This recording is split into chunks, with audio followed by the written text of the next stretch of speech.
No, jeszcze mamy 4 minuty, żeby odlecieć.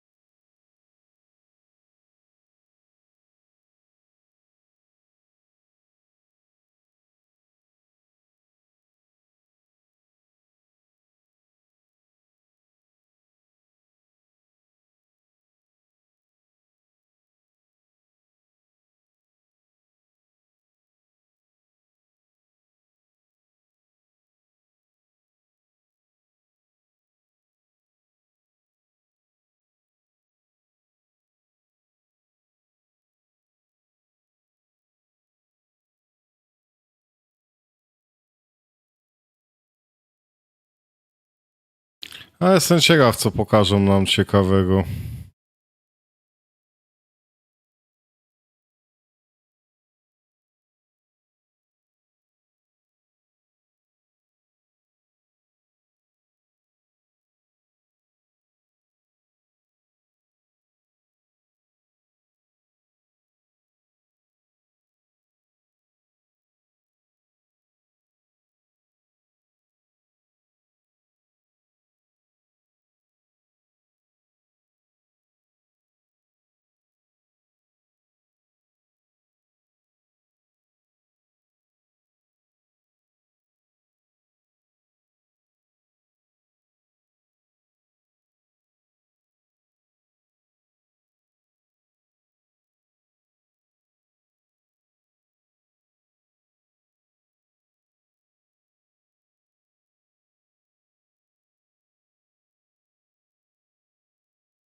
No, nie wiem, jakieś chyba quality of life mają dać. To wiem na pewno, że coś mieli takiego tam zrobić.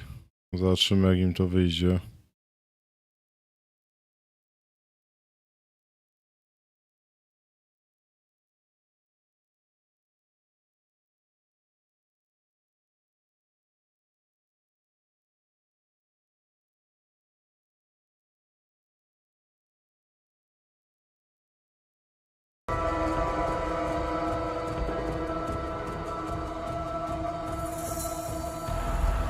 Dobra. Już chyba dźwięk powinien być, nie? Zapodałem dźwięk, bo nie było.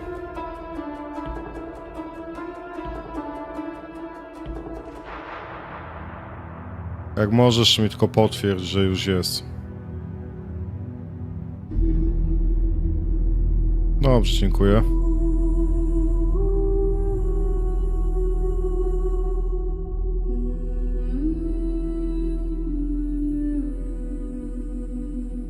Hi, I'm Chris Wilson from Grinding Gear Games. Welcome to GGG Live. Today, we're going to show you an exclusive reveal of Path of Exile Settlers of Kalgur, which launches next week on July 26th. Twitch drops are enabled on today's livestream, so make sure you follow the instructions below in order to claim your Corsair back attachment. In today's stream, we will take you on a deep dive into the new Settlers of Kalgur Challenge League. We'll cover the league mechanics, its new and revised crafting systems, a new trade market system for currency, some sweeping balance improvements including 2 Ascendancy class changes, endgame improvements, some further additions to the campaign, and some quality of life features. We'll then talk about our console native port releases and the features that come alongside them. Finally, we'll show you our new supporter packs, ending with a live Q&A session where Ziggy D will ask Path of Exile's game director Mark your questions from Twitch chat. After the livestream, we'll drop the full patch notes. I'll hand over to Mark now to introduce the new league. We've really innovated with the content in this league, and I'm really excited to see what everyone thinks. So let's just get right into it with the trailer for Path of Exile, Settlers of Kalgur.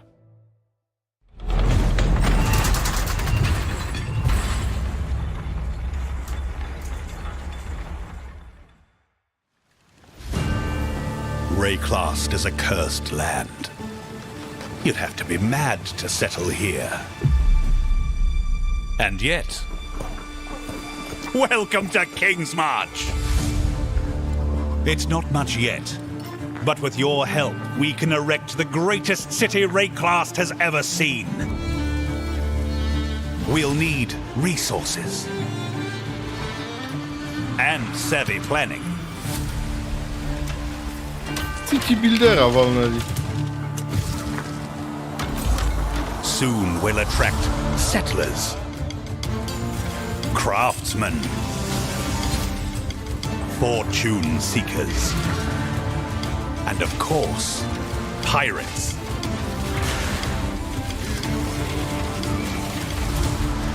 But if we prevail, our ships will be heavy with gold. We hope to achieve the impossible. We hope to build a home.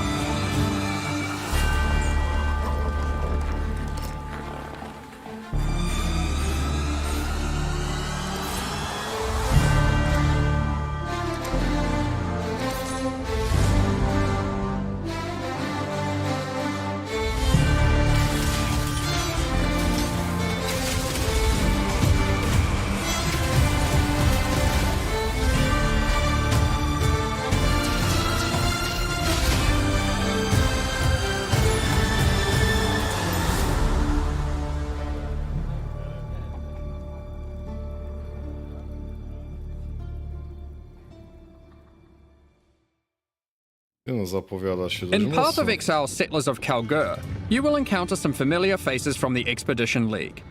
Danig, Rog, Tujin, and Gwenin are Kalguran people who are trying to establish trade between Rayclast and their homeland. They have recruited many curious characters from Rayclast, including some you may recognize, but are also seeking help of a powerful exile, like yourself. You will first encounter Johan, the King's Hand in Lionized Watch.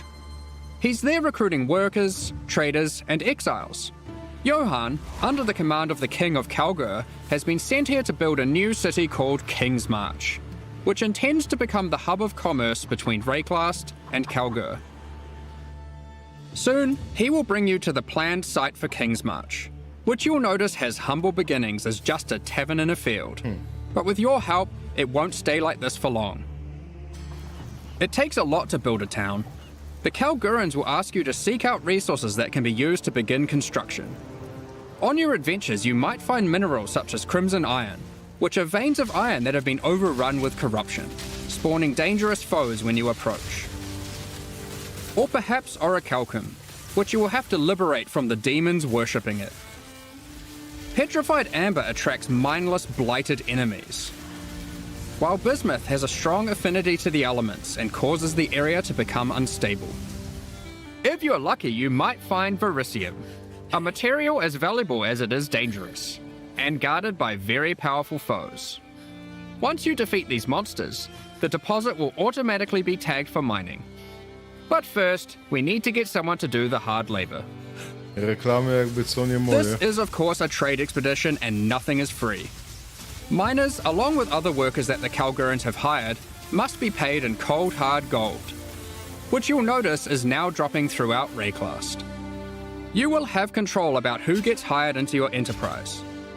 Once you have accumulated some gold, head to the town and talk to the recruiter, Rauf. He's been busy tracking down hardy folk across Rayclast who are looking for work. You'll notice each person has their specialties and a wage cost. It'll be up to you to hire and fire as you please. Over the course of the League, you'll be searching for your perfect employees for each job. Once you have them, you'll have to keep them paid, safe, and alive, which we'll get into later. Here we have a prospect who has a specialty in mining. We'll start with that so we can begin to retrieve some of those resources we were talking about earlier. Let's go find some more and put our miner to use. To kuźwa settlersi. Oh, we've found a vein of orichalcum ore. It's guarded by dangerous demons worshipping a strange shrine. The shrine buffs the demons, giving them power, but once you defeat them, you can seize that power for yourself. After that, we can tag the ore, and our mining specialist will get to work. Soon, we encounter a few more deposits, each with a different dangerous encounter. After you have tagged the mineral veins, your miners will get to work collecting resources in real time. They might take a while, but will continue whether you are logged in or not. The work can be sped up by hiring more or better miners, and by upgrading the mining station back in Kingsmarch to equip them with advanced pickaxes. Alright, some time has passed and our miners have been able to get the resources back to town. We've also managed to collect some more gold too. We can now upgrade the town and build new structures. There's plenty of options, we just need to decide where to start. I think we'll start with the tavern, the beating heart of Kingsmarch. It can be upgraded instantly to improve the recruiter's prospects. And you can find various important NPCs relaxing here. Next, we'll upgrade our mining station. You can upgrade this to improve the efficiency of your miners and allocate our newly hired workers to mining. You will eventually need a smelter, where you can send your ore to turn into more valuable bars. Then we have the Disenchanter, where you can bring your magic, rare, or unique items to be added to a queue to be disenchanted over time. The items will be broken down into thaumaturgic dust, a new resource used for crafting and shipping. We'll get more into that later. And of course, a town needs food. You could invest in farming, where you can select crops to grow and harvest. But don't worry, you won't be manually watering anything. The wonders of delegation. With all these resources piling up, there will be excess that we can spend. Let's talk about rewards in Settlers of Kalgur. Eventually, you can build a harbour and establish shipping routes between a number of different Kalguran and Karui ports for trade. You'll be able to pile your acquired resources onto these ships and send them to a port of your choosing, where your traders will haggle for the best deals. Each port will return specific rewards based on what you send them. They accept all types of resources, but will have a preferred type that they'll currently pay more for. And you'll want to get onto this, because eventually you could be bringing in shipments like this. This.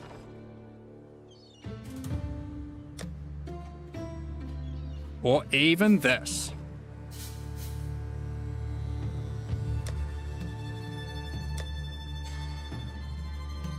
Today, we're going to trade with Kalgur. You'll notice that as we send more resources, this risk meter creeps up. Much like the dangers on the shores of Wrecklast, there are dangers out at sea. Monsters, pirates, environmental hazards. You'll want to try keep your shipment safe.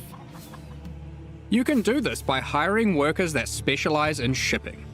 The more of them you add to the ship, the less risk there will be. Like this gentleman, who's famous for fending off even the most dangerous of pirates. Now let's get that shipment going, and we'll continue exploring Wrecklast while we wait for its return. This is the first Path of Exile League that experiments with true, real-time mechanics. You can send out shipments, go and have lunch, and come back to your rewards. Many mechanics in the League work this way, so you'll always have some ongoing project or outcome to look forward to. When your shipment has returned, or met its demise, you'll get notified, and at your leisure you can return to the town to collect your rewards. Our shipment returned safely, so let's go see what we got. Ooh, they've sent us a unique item alongside our rewards, perhaps hoping to secure us as a loyal customer for the future. Aside from shipping, the Kalgurans are big on their technology. They have hired Isla, a familiar face from the Heist League. She is an engineer who the Kalgurans have employed for a very exciting purpose. You're not the only one who understands how profitable running maps can be. Once at endgame, Isla can help you build a series of Kalguran modified map devices. You can then put a queue of maps into them. If you've hired a few skilled Atlas runners, they will put themselves to work running those maps for you one after another. Look, more delegation. Once again, you'll be notified when the rewards are ready to be collected. You can put lots of maps in the queue, so don't feel obliged to go back there all the time. Be careful though. The difficulty of the map impacts the risk of your workers perishing. Try to pick your best workers, or perhaps just ones you don't like. Consider the difficulty too. Sometimes it's better to just run it yourself. You'll see there are many benefits to having a whole-ass town at your fingertips. Let's talk about crafting services. You should definitely consider building a runesmithing table. This is operated by Danig himself, using powerful Kalguran blacksmithing arts. He can engrave runic magic onto your weapons using runes. There are many rune types and combinations to choose from, and you can unlock new crafts that can be applied to your weapons as enchantments. Our design intention here is to take powerful effects you would usually only find on unique items, like this modifier, which you might recognize from Doomfletcher's Prism. Danig can apply it to your two-hand maces. There are over 100 different special crafting outcomes, ranging from ones very easily applied to very difficult. The rune types can be acquired through trade with Kalgur, or defeating powerful bosses. The Kalguran tech benefits don't end there. We're also bringing back a formerly overpowered crowd favorite, Recombination. Isla is trying to master this. She just needs you to help her with getting resources. The system isn't as strong as it used to be, but it still allows you to combine two items together, hoping to get the best modifiers of each onto a single item. What did he get? Between running a town, shipping, and exploring, you'll be collecting a lot of extra gold. It is now the primary resource for two huge new quality of life features that we are putting to test. Będzie sezon dla ciebie, jak ty Firstly, masz you can dużo use gold to wolnego. respec passive points. This is a feature from Path of Exile 2 that we've decided just makes sense to port back. The higher level you are, the more expensive it gets. And the next one is absolutely massive. A currency trade market. The Kalgurans have recruited Faustus, another NPC from the Heist League. He allows you to asynchronously buy and sell currency and most other stackable items with other players without the nuisance of, price fixes and people who never respond. All you need to do is select what currency you want, say what you have, and your ideal ratio. It works kinda like a real-life stock market. Faustus will make the trade happen for you, so long as there is someone selling on the other end for the same rate or less. You'll be able to go back to blasting monsters while trusty Faustus does the dirty work, notifying you when your currency is ready for collection. All you need to do is pay him a small amount of gold for his time. Cards on the table, this is an experiment to see if this type of asynchronous trading has a place in future Path of Exile releases. We're very excited to see how it goes. Now, given that Faustus is an expert in black market trade and shady deals, he also provides another service, offering items for gold. The items will generate with random rarity, and on average the modifiers on them are better than normal. This can be a very nice way to get some targeted items during the campaign. For serious crafters, it can be a great starting point for making those elusive, specific endgame items, which perhaps you could take to the runesmith afterwards. It's worth noting that you can invite Faustus to your hideout, where he will always be available for respecking, currency exchange, and black market items. As your town grows, it will attract more attention, good and bad. Settlers of Kalgur features 3 endgame bosses that will close in on your operations, wanting a piece of the pie. They might capture and ransom your workers, even your entire ships. You'll have to make some tough decisions. Will you take them on, or pay them off? One example of a boss is Sasan, the Bandit Lord. You won't stumble across this boss by accident. Instead, this unsavory character can come into your town at night and take your Atlas runners hostage, holding them for ransom. What happens next is up to you. Perhaps you'll refuse to negotiate with bandits, leading to a fight to defeat Sasan and rescue your workers. If you're not up for the heroics, you might simply pay the ransom in gold. Or perhaps these workers were especially disappointing, and you'll just leave them for dead in true Ray class fashion. They knew what they were signing up for, right? Of course, the heroics might be worth it for other reasons. These bosses can drop new unique items. In sum, Settlers of Kalgur is a very experimental league with new mechanics that will completely change how you play the core game. We've been sitting on a lot of these ideas for a while and can't wait to share them with you. But there's a lot more to this expansion. Let's talk about balance. Well, we've finally rebalanced the Gladiator. It's been a long time coming. Like before, there are passive skills that allow you to invest in bleeding and block. We've designed new skills replacing some of the old ones. Like this, War of Attrition, which is very handy for long sustained boss fights. Further alongside the Gladiator theme, this new passive allows you to combine different weapon types while dual wielding to get a variety of powerful bonuses. For example, holding a dagger will give you more critical strike chance, while holding a mace gives you more area of effect. Of course, you could just use Varanastra for all weapon type bonuses. And finally, we have a new notable which allows you to invest in the newly added retaliation skills. These are active skills which require you to meet a certain condition in order to use them. Once you meet that condition, you can unleash devastation on your foes. Here we have Eviscerate, which requires you to have a shield. Or for those who like to dual wield, Sword Storm, which is great for obliterating bosses. Here we have the Divine Retribution skill. This one has the condition requiring you to block. You can then unleash a devastating spell, causing lightning bolts to strike the ground in an X shape around your target location, doing huge amounts of damage.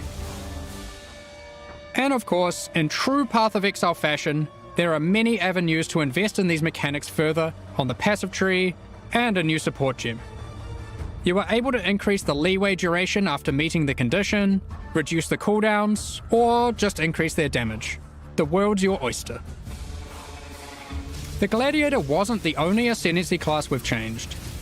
As we develop Path of Exile systems, we often find ourselves reusing mechanics, increasing their depth, and allowing more avenues to invest into them.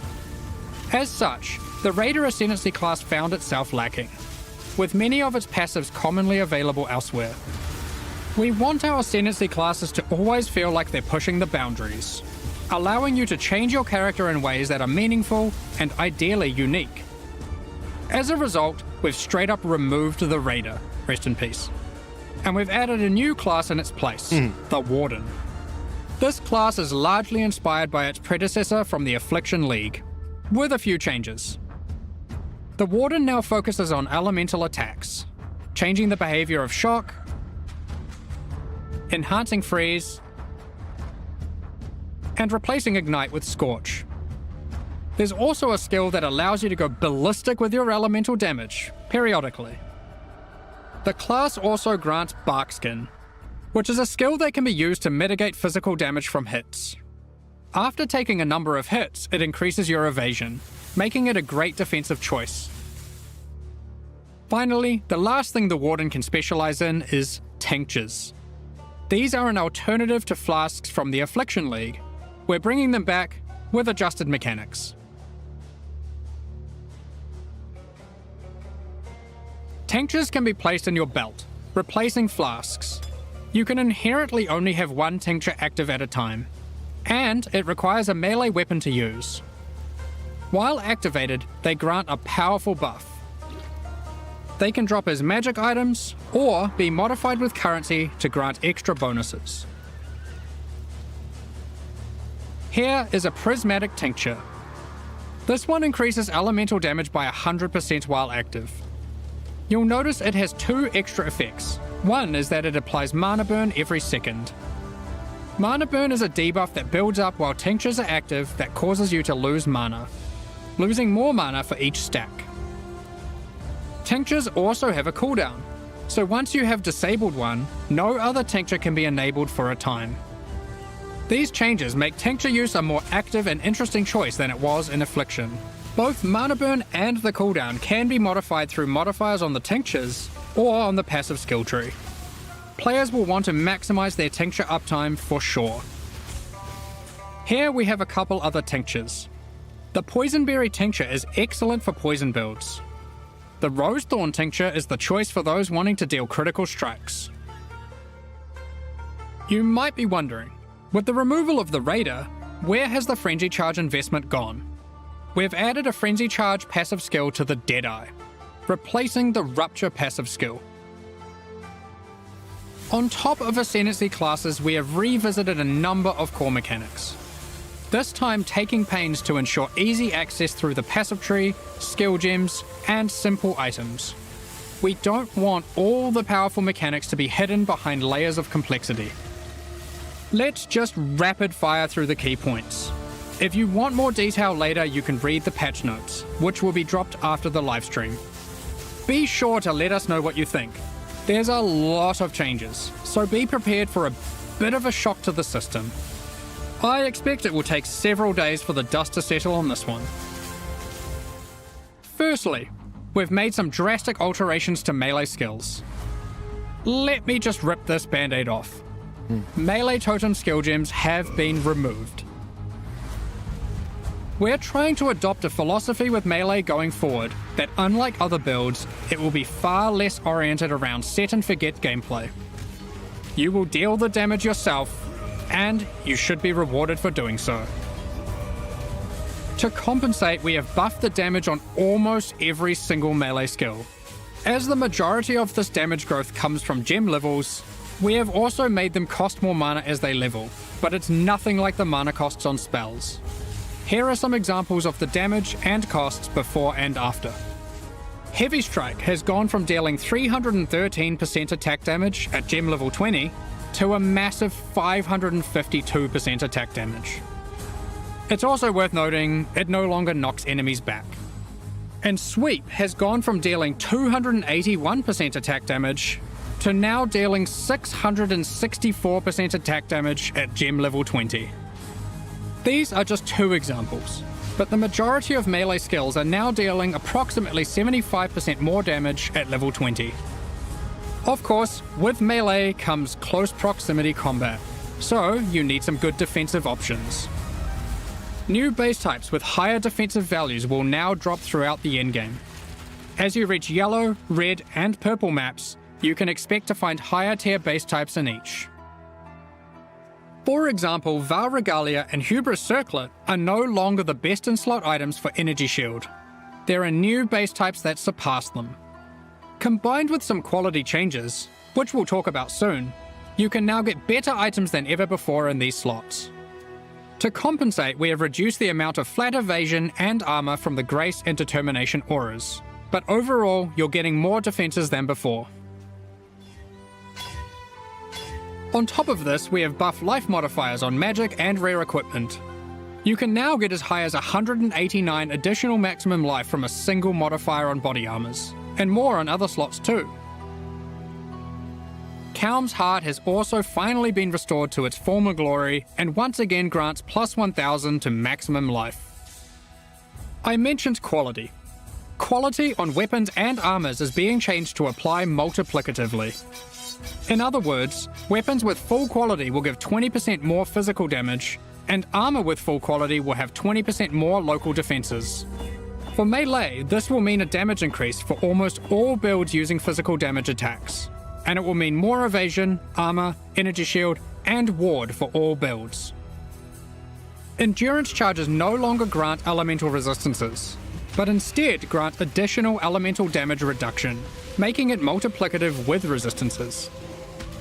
You can now get 4% per charge, alongside the existing 4% physical damage reduction.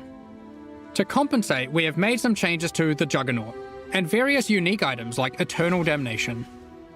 You can get more maximum resistances from the tree, specifically around the Marauder class start. These of course can stack with the new elemental mitigation from endurance charges. On top of this, duels can now roll maximum elemental resistances as modifiers. Since we're making elemental mitigation more accessible, we've heavily reduced accessibility to physical damage taken as chaos or elemental damage. Those stats are still around, but you should not expect to be getting full conversion anymore. All block passives have been buffed, so you can now more easily achieve block cap from just the passive tree. The Keystone Versatile Combatant has been improved to have less of a penalty to maximum block. A number of Life Leech passives have been buffed to generally allow for more acquisition of maximum leech rate for life. Vow Pact has been reinstated to its former glory for instant Life Leech, but only for melee. We've reworked Flesh and Stone. Previously, this buff skill granted Maim and Blind, depending on the stance of our character. Now, while in Sand stance, the skill simply provides damage mitigation, becoming more effective the closer you are to enemies. While in Blood stance, enemies will take more physical damage the closer you are to them. This skill will now greatly favour melee or close range gameplay. Given we're doing a Kalguran League, Ward has also received a bit of attention. There are new uniques that grant Ward, and the base restoration of Ward is now faster. To compensate, Olroth's Resolve has been nerfed, but Ward loop builds will still be possible. Anyway, that was most of the purely defensive changes. Now let's look at some of the offensive and utility-based ones. There are more and better ways to deal with mana as an attacker on the southern hemisphere of the passive tree.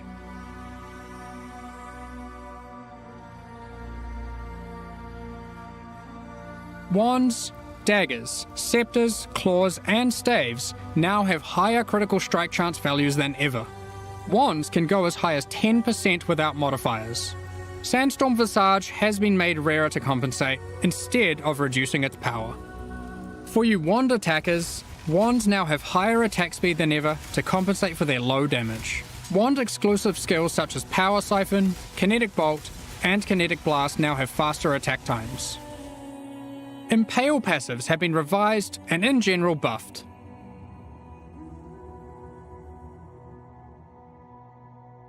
The buffs granted by Warcries are now simpler but more significant Bartku, dobry and more wieczór. universal to builds. They also now apply to allies by default. Banners have been reworked. Instead of having a reservation cost, they are now free.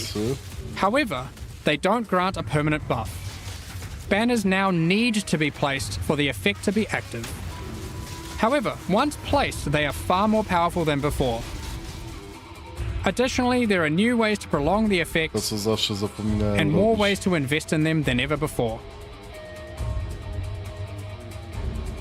Rage has been made more fundamental and discoverable. Rage is now multiplicative attack damage, but no longer inherently grants attack speed or movement speed. It has a new cap, and you can find many new passive clusters that allow you to invest into the mechanic. The goal is to make Rage more powerful as a baseline, and less gated behind the use of specific unique items and ascendancy classes. Berserk has been nerfed, just so you're aware. We have changed how bleed works too. You can now find aggravated bleed on the passive tree. When applied, all bleeds on the enemy will deal damage as if the enemy is moving, for the remainder of their duration. The skill Ensnaring Arrow no longer interacts with bleed, so no more will you have to apply bleeds and swap to a bow. You can now achieve the same result using aggravated bleed passives without the annoyance. Rupture from the Deadeye has been turned into a support gem. We've added the new Overexertion support gem, which highly favours slam builds. Now, it's time to look at a hot topic, Magic Find. In the Settlers of Kalgur expansion, we are going to be removing item quantity bonuses from all character items. This will not affect existing items in standard leagues. Magic Find is intended to be another axis on your gear you can scale once you have achieved the power you want. With item quantity being only available on unique items, this meant if you wanted to get the most out of it, you had to be playing a very specific build. We still want people to be able to invest into Magic Find, but now only through item rarity. This can be obtained on a number of rare item slots, and by a much larger number of builds. What about Ventor's Gamble, you might ask? Here it is now. This is one of the biggest balance patches we've ever done. I can't promise that existing builds will all be safe. Even we aren't able to predict all the outcomes here, nor have we even gone into every single change, just the major ones. I don't know, man. Balance is hard.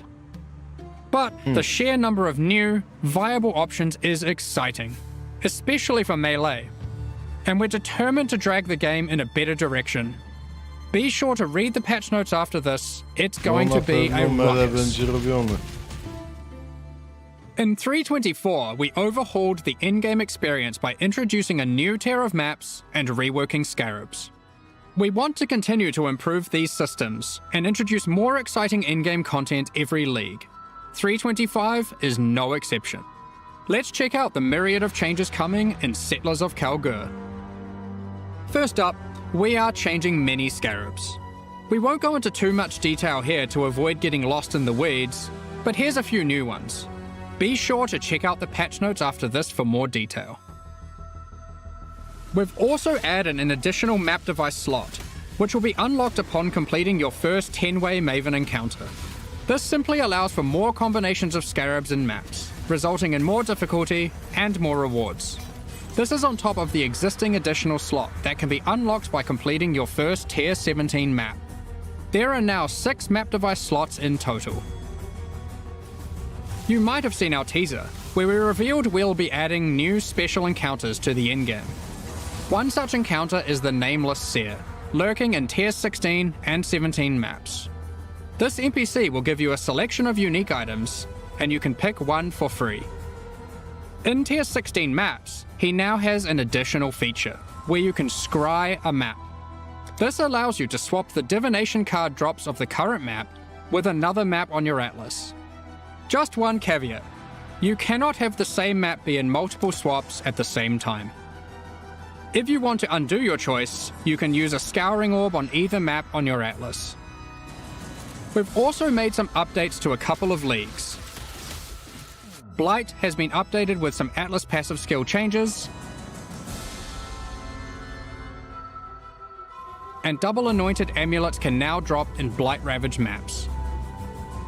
We've also introduced a new type of oil that can only drop from Blighted and Blight Ravaged maps.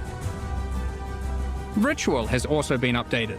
You can now find one new and many reworked base types, new unique items, corpses you can use to raise as spectres, and occasionally a fragment, granting access to the King in the Mist's boss fight from the Affliction League. He will drop a number of unique items that were familiar from the league, but not that which was taken, as it is now that which was taken away. However, he now drops a different modular jewel that you might recognize from the Necropolis League.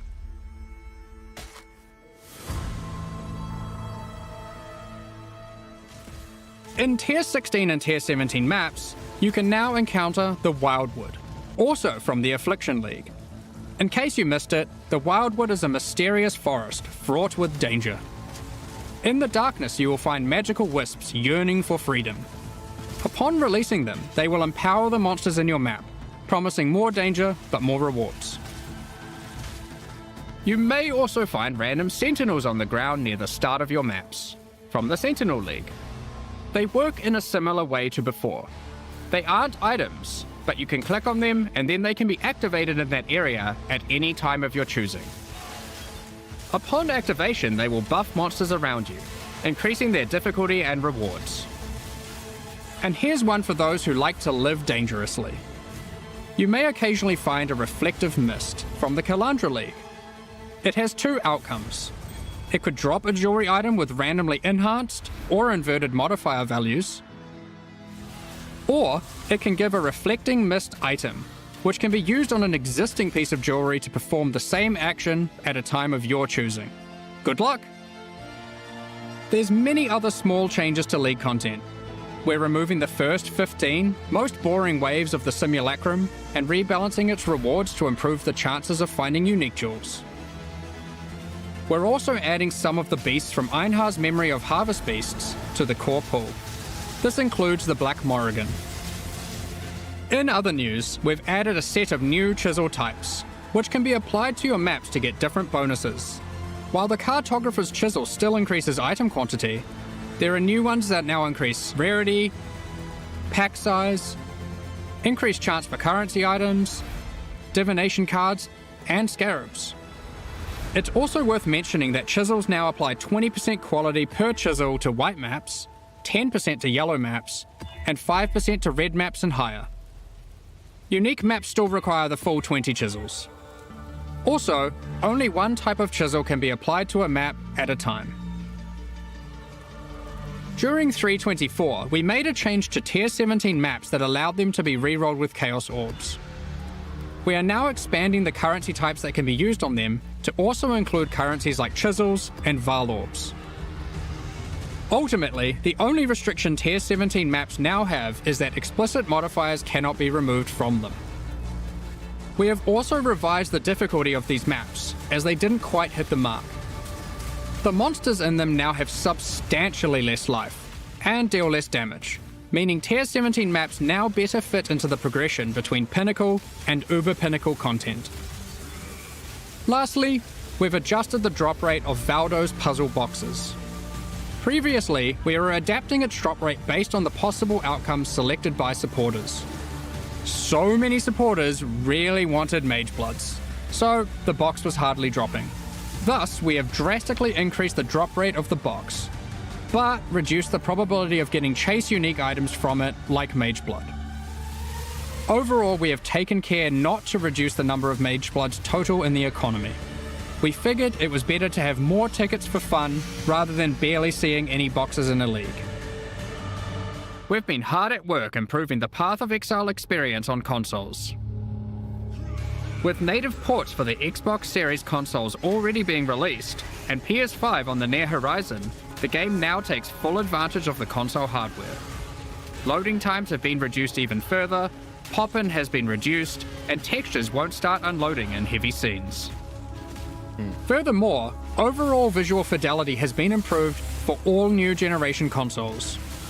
Path of Exile now uses the highest available resolution textures and water effects. We've installed a new upscaling algorithm that improves the crispness of dynamic resolution, with an additional anti-aliasing pass on top of that. With these upgrades, we also support variable refresh rate TVs and monitors on PlayStation 5 and on all Xbox consoles. In the options, players can now choose which aspect of visual fidelity they want to focus on: resolution, image quality, or target frame rate. In 3.24, we added some new encounters and secrets to the campaign. In Settlers of Calgur, we're adding even more. We're not going to spoil them all here, but keep an eye out for anything unfamiliar on your adventures. Who knows what you'll find? I mean, I know, but still. There's an underground bunker underneath the refinery, guarded by powerful robots. I wonder what's been hidden away here. How do I unlock this mysterious door? What riches must lay inside? Blighted growths have appeared in the gardens and sewers of Sarn. A vault containing riches can be found in the reliquary. As you might have seen in our teasers, there's a slew of quality of life features we've been working on. Here's a quick summary. You'll no longer need to interact with waypoints to unlock them. You can just walk by and they'll activate automatically. When using keyboard and mouse, you'll be able to pick up items from further away. We're adding static life bars to some bosses. Not all bosses will have them just yet, but we'll be adding more over time. You can now see which divination cards drop in each map by hovering over them on your atlas. When you die, you can now resurrect without having to reactivate all your reservation effects, like auras and heralds. You can start harvest encounters with just a single action. The amount of quality provided by currency items like whetstones is now based on the item level, rather than item rarity. Those currencies now apply a 20% quality to very low level items, with that amount reducing as the item level increases. Next up, we're going to be talking about our new League supporter packs. Today, we're launching 2 new series of supporter packs, the Paladin and Penance packs. Each tier contains the pack's full face value in points, alongside several exclusive microtransactions. These packs are only available for the duration of the Settlers of Kalgur League and will leave the store forever when it ends. As always, the microtransactions in these packs are purely cosmetic and do not affect your character's power or progression in any way. The Paladin series of supporter packs contains 6 exclusive microtransactions. Adorn your weapon or shield with the Paladin weapon effect. Make a show of leveling up with the Harpy Flyover level up effect. Equipping the Divine Paladin armor set will periodically cause slain enemies to be consecrated and laid to rest. This set also comes with a matching back attachment. Both the helmet and back attachment have options to display the radiant glow, or not, you pick. The Divine Judgment finisher effect locks onto unique enemies before obliterating them with a laser from the heavens. May your critical hits resonate across Rayclast with the Cleric's Bell back attachment. Invite your friends to spend a day at the races in the Vasteri Racecourse hideout. Add rowers to the track to race them against each other. Or you can just spectate from the sidelines. The Penance Pack series also has 6 exclusive microtransactions. O, to jest zajebiste. With the Penance back attachment equipped, a repentant soul is chained to your back and lashed with lightning. Ouch. Place none other than the Trial Master in your hideout and have him comment on your chaos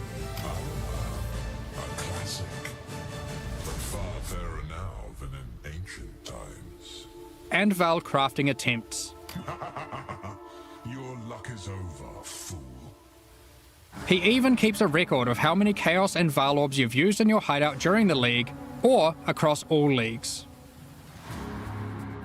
Blood stains your armor the more life you lose when wearing the Acolyte's Penance armor set. The Zealot's Madness portal effect fragments as you near it. The Cauldron map device boils maps, fragments, and scarabs placed into it, keeping a tally of how many have been thrown into the pot in the current league or across all leagues. The Exiled Squire pets follow in your footsteps, hyping you up for battles, No sweat for you, boss. providing pessimistic commentary, The cycle repeats. or voicing their disdain for you to bring you down a peg. About time you kicked the bucket. These packs are now available for purchase on both PC and console, and will remain so during Path of Exile, Settlers of Kalgur. Meanwhile, the Solar and Eldritch packs leave the store forever at the launch of Settlers of Kalgur League, so now's your last chance to purchase them.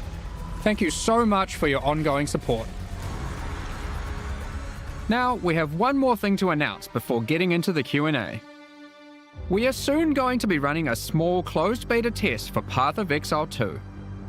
We have been taking signups for the Path of Exile 2 beta tests over at pathofexile2.com. We will only be selecting a very limited number of people for this first test, but if you want to make sure that you are considered, then head over to the website and register your email address now. We're just about to start the Q&A with Ziggy D. Afterwards, we'll post Path of Exile Settlers of Kalgur's full patch notes. With release at the end of next week, our community team will be posting crucial information you'll need for Settlers of Kalgur's release. Keep an eye on the news. On release weekend, we expect to launch the new mystery box and this season's Kerax Vault Pass. Thanks for joining us today and checking out our latest developments. We're looking forward to building our towns alongside you, trying new builds, slaying monsters, and exploring new in-game strategies next week. We'll begin the Q&A shortly, so please get your questions ready.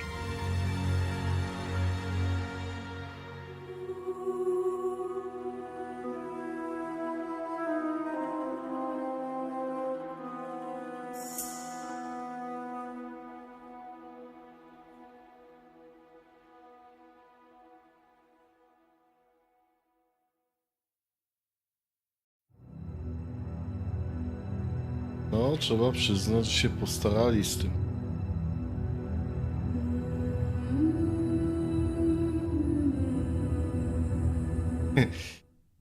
Teraz te Good morning, wszystkie Exiles. We upgrade'y are to live from Diablo the to Grinding Gear wyglądają Games śmiesznie. Studios here in New Zealand. All three of us in person today for the first time ever for a very exciting and massive Q&A after some real whiplash from some huge announcements there. It just kept going. Like you guys just kind of got in a room together and Ściszyli.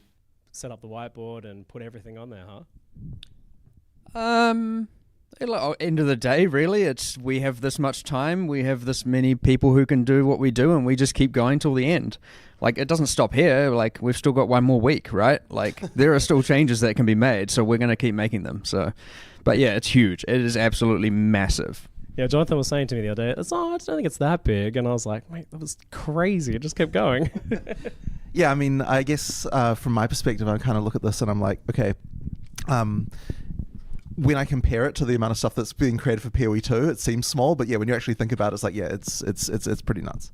Yeah, fair enough. Yeah, making a whole new game there. But we are only talking about Path of Exile 1 For sure, today, for sure. and you gave it plenty of space to shine. And we've got returning leagues, we've got a whole new league with a lot going on, and some very experimental content as well.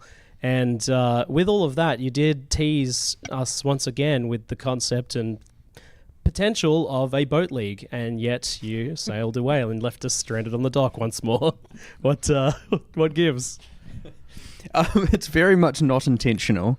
I suspect, and honestly, I honestly reckon if someone actually got a boat league, they wouldn't end up actually liking it. But we can only really prove that by testing it, and so maybe one day we'll get there. But until then, you're just going to there'll be boats, but you won't be on the boats.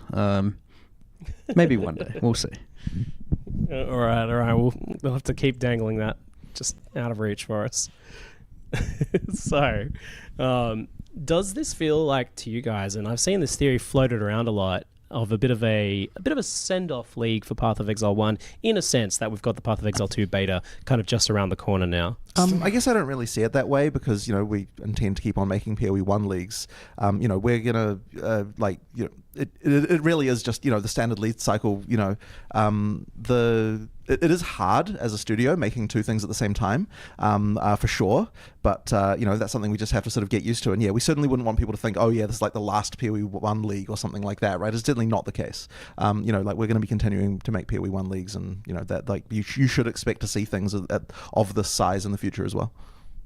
So, Settlers of Kalgur, it adds gold, and I think we should touch on that and the whole currency exchange thing first. So, it's obviously using gold for its features, its progression with the workers and upgrading buildings and things like that. But you're also experimenting with some core game features like respecs and a trading fee for the new currency exchange. Huge announcement there. So those that have been following Path of Exile 2 will be familiar with the concept of gold and why that's a thing that you might add to the game now after it's not had gold for so long. But could you explain what is the idea behind gold? So really, I mean, gold is something that PoE 1 obviously never had. I think it's something that, in retrospect, I think that didn't help the game.